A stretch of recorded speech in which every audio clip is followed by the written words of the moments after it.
isn't about what specific science you do. It's about learning to be a scientist. And although we call it school, there's actually very little time spent in classes, and most of the time is going to be spent at the bench, reading the literature, these sorts of things. A lot of the learning is coming from the people around you, as well as the kind of independent research that you're doing.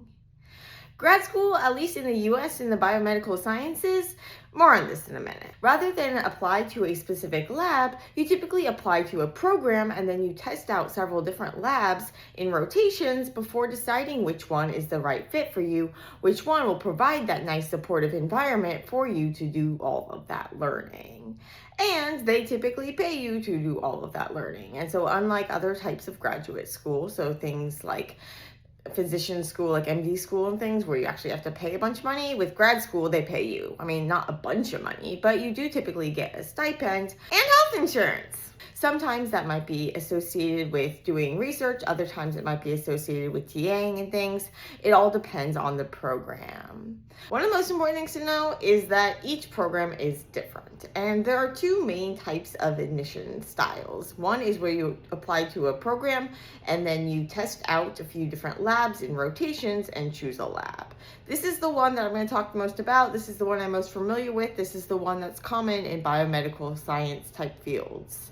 There's also direct admission. With direct admission, you apply to a specific lab and then that lab is actually going to take you in.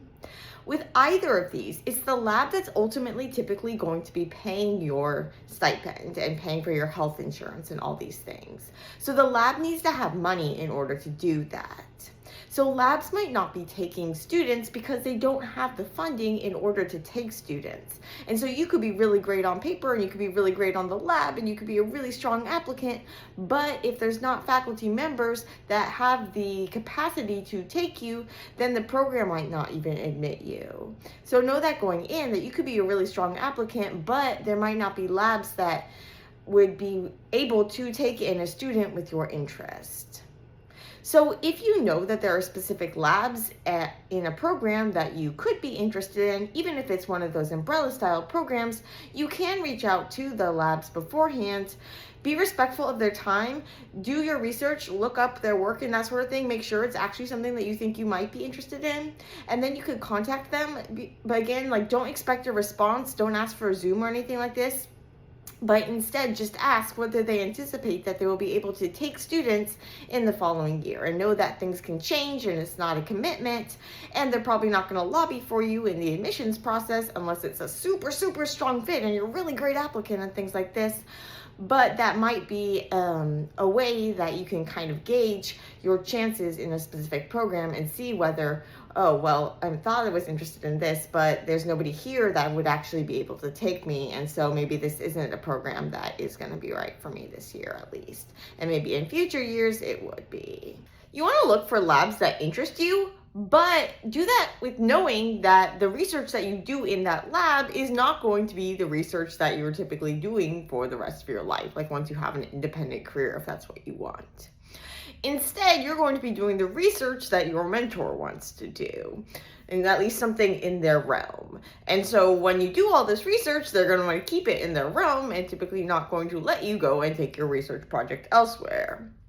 But by learning the process of being a scientist, you've now gotten the skills to go and research something that is really what you want to research. And unfortunately, sometimes people have stuff that they really want to research, but it's kind of stuck in their old lab. But hopefully by that time, you have ideas about what you really want to do. And then you can do things like a postdoctoral position, so a postdoc. And so you go to a different lab, and now in your postdoc, you start to pick up skills or avenues that are going to help you in your more independent research career. Again, if that's what you're aiming for.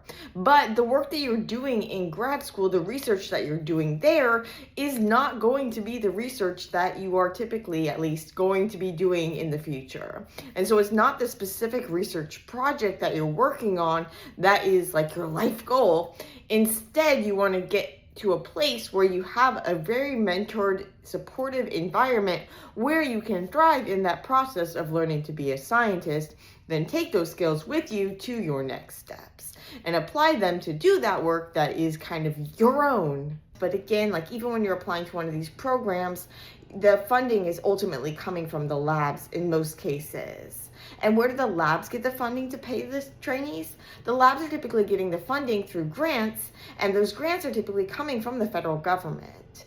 And they're coming from the NSF for kind of like basic science research, or from the NIH for health science related research.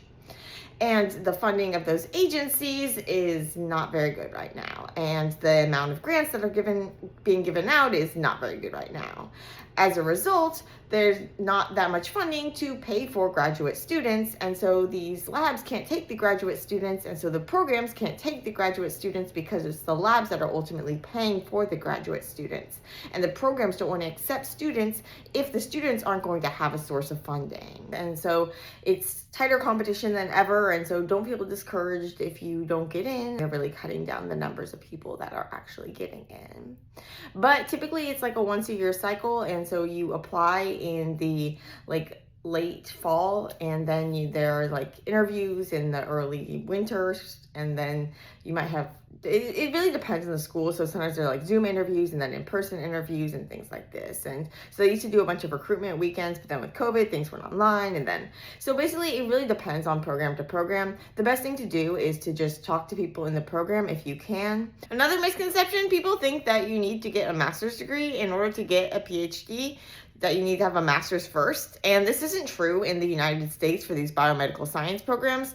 And so most people that apply to the PhD program don't have a master's degree. Textbook learning and lab learning are very different. And you might be really good at one and not so good at the other. Or you might really like one and not like the other. So it's important that you know that even if you didn't do that well in the traditional textbook style classroom learning, you might still thrive in a laboratory environment. And if you got straight A's and all that classroom learning, you might still really struggle in a laboratory environment, or you just might not like it. And so it's really important that you know that research is something that you want to do for at least like 5 years or so. You don't need to do it long term. There are lots of things that you could do with a PhD, but a lot of the time in the next years are going to be spent at the bench, in the papers, these sorts of things, doing your own hands-on research and learning science, learning to be a scientist through that avenue. So don't be discouraged if you weren't that good and you didn't get straight A's and things in school. Grad school might still be an option for you. And if you did really well in school, it doesn't mean that grad school is right for you. And so don't just think like, oh, the next step, I've been in school, I've been doing really well in school. Next step, what do I do after graduation? Grad school. I've been in school all my life, let's go to grad school. It's not like that. You should only commit to grad school if you really think that you could enjoy doing research for at least like 4 or 5 years, actually at the bench. Sometimes these things can take up to like 7 years or so. And so you want to make sure that you like research before you go in. And so hopefully you can get started early in your undergraduate training doing research. And so this could be through a summer research session program. It could be through volunteering in a lab, or a lot of the times you can actually get course credit for doing independent research in a lab. And when I say independent, we often use this word independent in science, but really it's in this sort of mentored collaborative environment, especially at the undergraduate level. If those options aren't available to you, there are always summer research things that you could do. And after you graduate, you can get more experience through something like a lab technician position. There are entry-level positions in industry and things. There are also postbachelorate programs or post-bac programs. And so there are options for you to get more research experience, because that research experience is going to be crucial when you go and you actually try to apply to grad school. One of the most important things that they're going to look for is your research experience, not just that you got really good grades in undergrad. Although they expect you to have lab experience, that's not because they expect you to know how to do all these different techniques. They don't. Instead, they want to see that you have lab experience to know that you know what lab experience is like, to know that you're committed to doing research, at least for the duration of the grad school program. They want to see you know what you're getting yourself into and you're totally game for that. And so that's why they want to see research experience. They want to see that because that shows your commitment, that shows your dedication, that can show your scientific mindset. But they do not expect you to go in there with all of those skills. If there are specific techniques that you need for your project, they will teach you those techniques. And different labs, different projects will have very different techniques. And so then they'll teach you in whatever lab you join, they'll teach you the specific techniques that you need for that lab, for the project that you're working on. And if they can't teach you, then they'll send you to a course or something. And so they're going to equip you with the training in the specific skills. They want to see that you just basically know what the process is like and that it is something that you really are committed to. And even if you didn't get that grade of grades in undergrad, if you're showing that you can do a lot of this great research and things, then you might have a chance at those kind of higher up schools. But even if you don't get into one of those higher up schools, there's great science being done everywhere. And again, it's about the people in the lab, and great people can be found at labs in all institutions, in all countries, in all places, in all fields, and all things. And it's the people that matter. Because again, when you're training, it's about training to be a scientist, not about learning a specific topic. And so keep that in mind. Once you learn the skills, once you learn how to think like a scientist, how to design experiments, how to read the literature, then you are empowering yourself to go and explore all of these different topics of interest to you, and not just the topics that were of interest to the person who you were training with. The giving of the grants to the labs, which can then pay the students, is incredibly important, and it's in jeopardy. And so that's why there's so many problems currently. There's limitations on the amount of grad students that can be accepted. Programs are being cut out. It's not a good situation. It's not a good time to be applying, unfortunately, but this is the situation that we're in at this time. Fortunately, there is still a lot that you could do without a graduate degree, and grad school is not for everybody in the first place. It's an emotional, physical, and mental roller coaster of ups and downs, good results, bad results, nice people, mean people. And so again, the people are really at the heart of scientific training. And so finding those people, finding those support sources, finding a lab with a supportive mentor who could mentor you through the process of grad school, lab members around you that are going to help you be supportive. All of those things are really, really crucial. And it's about learning to be a scientist. That's what grad school is about learning to be a scientist. It's a process. It takes different lengths of time for different people, and there is no right path to grad school or from grad school. There's no right path, and so you'll get different advice from a bunch of different people. Take it all.